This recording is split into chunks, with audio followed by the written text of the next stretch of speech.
media's need for drama is overshadowing and clouding Georgia's great win over Clemson. All these media members and all the media, ESPN, everyone gets to talk about Dabo Swinney. And all they do after these situations is say the same thing they've said for over a year now. They're just repeating the same thing over and over again, and people keep interacting with it. It's so weak. Like, let's talk about Georgia. Let's talk about how dominant Georgia looked in that game, how impressive it was, how good Georgia is. Look, I give props to Clemson. That defense is good. They're the real deal. That front is good. They couldn't hold forever. But how about Georgia just spanking them in the second half? Georgia didn't even worry. Georgia was chilling. They played exactly how they wanted to. They didn't flinch. Okay? And the big thing, too, if you want to do the transfer portal stuff, Georgia had key transfers. Like London Humphreys, Colby Young scored 2 of Georgia's 4 touchdowns. And my favorite thing was Georgia outgaining Clemson 447 to 188. And 62 yards were on Clemson's last drive of that 188, which is crazy. Here's the thing, man. That's just kind of floating under the radar because everyone's talking about Dabo Swinney. Oh, my God. Dude, shut up. Let's talk about Georgia.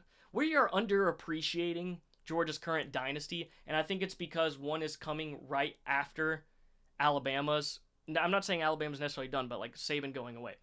But they've won 40 straight regular season games. They're closing in on Oklahoma's 45-game regular season winning streak, which they also had the postseason counting into it, the 47, all that, from the 1950s. But this is something that if you would have told me when I was younger that this had a possibility of being broken, I would have said no. I would have laughed in your face.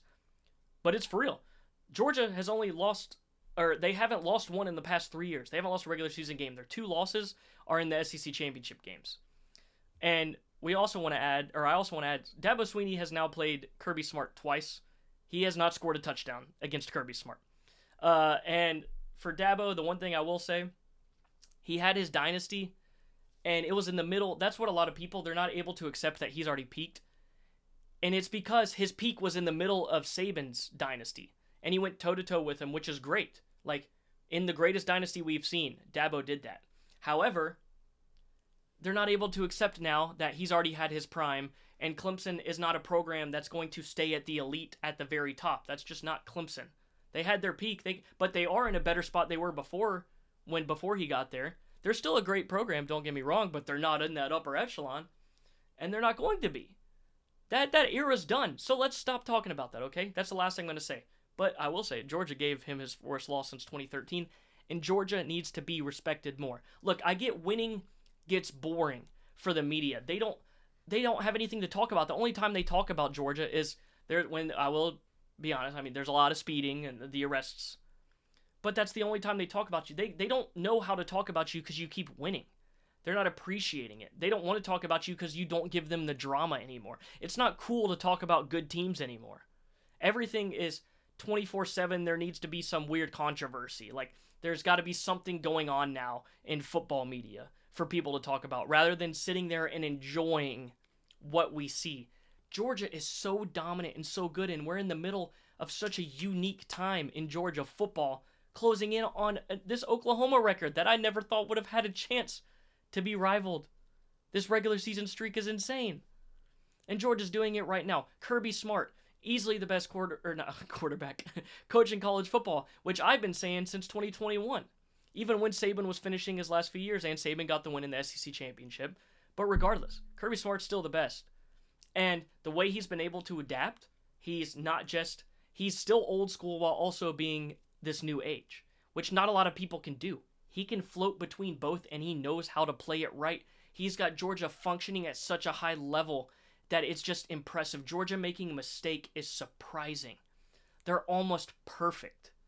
And it's so great to watch football like that, where they're going up against a formidable opponent like Clemson, who has a great defense, and they're not even worried that they're getting the points because they trust and believe in themselves and their process so much that they know it's going to pay out in the end.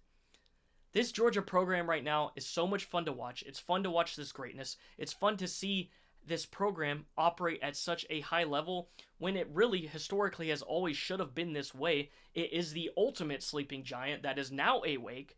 And like I said, I can't remember what I titled the video in the summer. It was Undisputed Kings or something like that about Georgia. But Georgia's here to stay, man. And we're in the middle of the main part of it. And if you're a Georgia fan, this is the key part. I mean, you already have 2 national championships, and I'm not going to be surprised by more. I wouldn't be surprised if Kirby Smart ends up. It's going to be tough, but I could see him going after the record for championships. I wouldn't put it past him. I love him as a coach. And this is just, you're living in a great time. I'm just saying, don't take it for granted. Enjoy every second of it, because a lot of us would do a lot of things to be in your shoes. And Georgia, God, man, what a time to be a Georgia fan.